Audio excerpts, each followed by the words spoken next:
Herkese Tatlı Sanatı Mutfağı kanalımdan merhabalar. Bugün sizler için çay saatinin vazgeçilmezi olan muhteşem bir kıyır kıyır tuzlu kurabiye tarifim var. En kıyır, en gevrek tuzlu kurabiye tarifidir. Mutlaka denemenizi tavsiye ederim. Hadi öyleyse hemen lokmalık, susamlı tuzlu kurabiye tarifime başlayalım. Öncelikle bir adet yumurtamızın sarısını uygun bir kabın içerisine alalım. 1 çay bardağı sıvı yağ ekleyelim. 1 tatlı kaşığı tuz ekleyelim. 2 yemek kaşığı toz şekeri ekleyelim.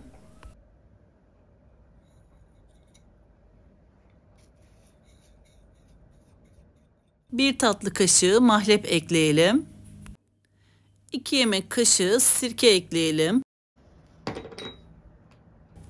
180 gram oda sıcaklığında beklettiğimiz tereyağımızı ekleyelim. Tereyağı yerine dilerseniz margarin de ekleyebilirsiniz. 1 paket hamur kabartma tozumuzu ekleyelim. Bu malzemelerimizi güzelce el çırpıcımızla çırpalım.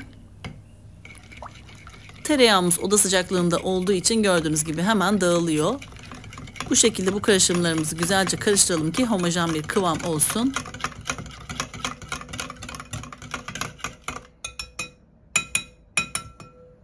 Tüm malzemelerimizi karıştırdıktan sonra şimdi unumuzu ekleyebiliriz. Tam ölçü veriyorum. 4,5 su bardağı un ekliyorum.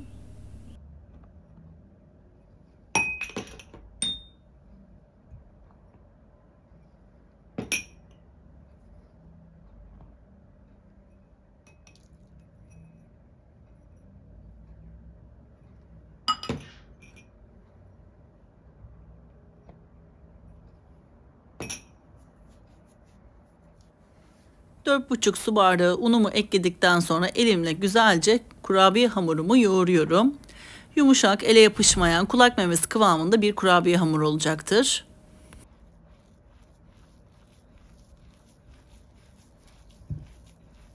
Kurabiye hamurumuz hazır. Gördüğünüz gibi yumuşak, ele yapışmayan bir kurabiye hamuru elde ettik. Yağlı kağıt seriyle fırın tepsimize kurabiye hamurumuzdan parçalar kopararak avucumuzun içerisine yuvarlayalım ve aralıklı bir şekilde dizelim. Kurabiyelerimizin üzeri için 1 çay bardağı su, 2 yemek kaşığı pekmezimizi uygun bir kabın içerisine karıştıralım. Kurabiye hamurumuzdan parçalar koparıp yuvarlayıp yuvarlak şekil verdikten sonra önce pekmezli suya, sonrasında kavrulmuş susamımıza batıralım ve kurabiyelerimizi hazırlayalım.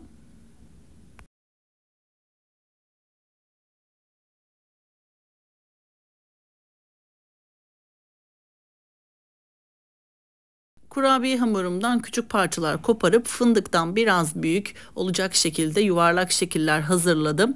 Bu kurabiyenin özelliği bu şekilde lokmalık susamlı kurabiye küçük boyutlarda yapılıyor. Tabi dilerseniz daha büyük yapmak isterseniz büyük boyutlarda da yapabilirsiniz. Çayın yanına inanılmaz yakışan bir kurabiye tarifidir.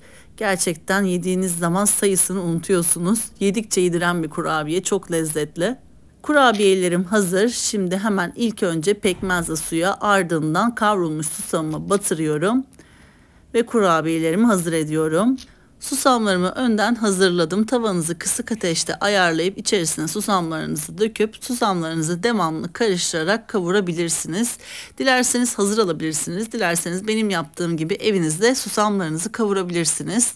Bu aşamada çatal yardımıyla kurabiyelerimizin üzerini susamlayalım.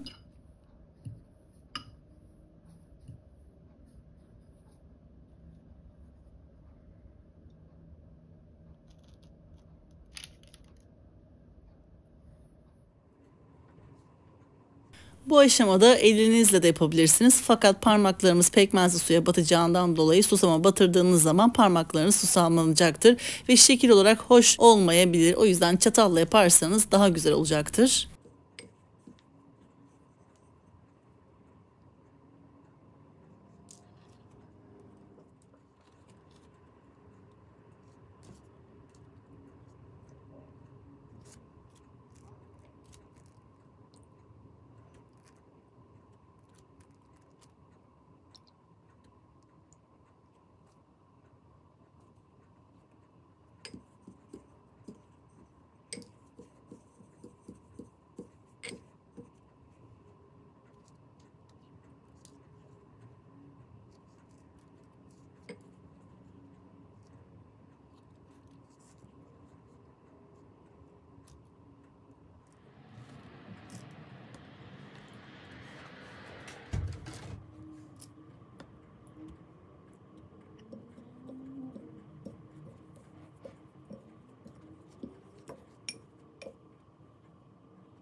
Kurabiyelerimiz hazır. Şimdi önceden ısıtılmış 180 derecelik fırın ayarımızda kurabiyelerimizin üzeri kızarana kadar pişirelim. Kurabiyelerimiz gördüğünüz gibi çok güzel kızardı ve pişti. Muhteşem oldular. Yemesi çok keyifli, çok lezzetli tuzlu kurabiye tarifi. Yiyeceğiniz en lezzetli kurabiye tarifi olacağına eminim. Hemen sizlere yakından iç dokusunu, kıvamını göstermek istiyorum. Ağızda dağılan, uzun süre bayatlamayan çok lezzetli bir kurabiye tarifidir. Kurabiyelerinizi uzun süre muhafaza etmek için kapaklı kaplarda oda sıcaklığında 1 ay kadar bekletebilirsiniz. Hiçbir şekilde bayatlamaz ve kıyırlığı gitmez. Dilerseniz fazla kalan kurabiyelerinizi ya da daha sonra yemek istediğiniz kurabiyelerinizi buzdolabı kapaklı kaplarına yerleştirip kapaklarını sıkıca kapattıktan sonra derin dondurucuda 5-6 aya kadar muhafaza edebilirsiniz. Yemek istediğiniz zaman derin dondurucudan çıkarıp oda sıcaklığına geldikten sonra afiyetle tüketebilirsiniz. Kurabiyenin tadına baktım. Yakından da göründüğü üzere görüntüsü her şeyi anlatıyor. En gevrek, en kıyır, lezzetli mi lezzetli bir kurabiye tarifi.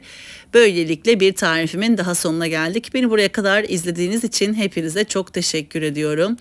Sizlere küçük bir hatırlatmada bulunmak istiyorum. YouTube kanalıma henüz abone olmadıysanız YouTube kanalıma abone olmayı, paylaştığım videolarıma beğeni bırakmayı lütfen unutmayınız.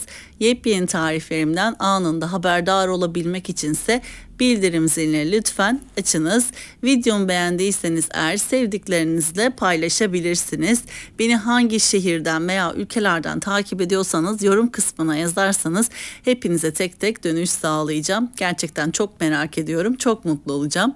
Şimdiden hepinize destekleriniz için çok teşekkür ediyorum. Bir sonraki tarifimde görüşmek üzere. Hoşça kalın.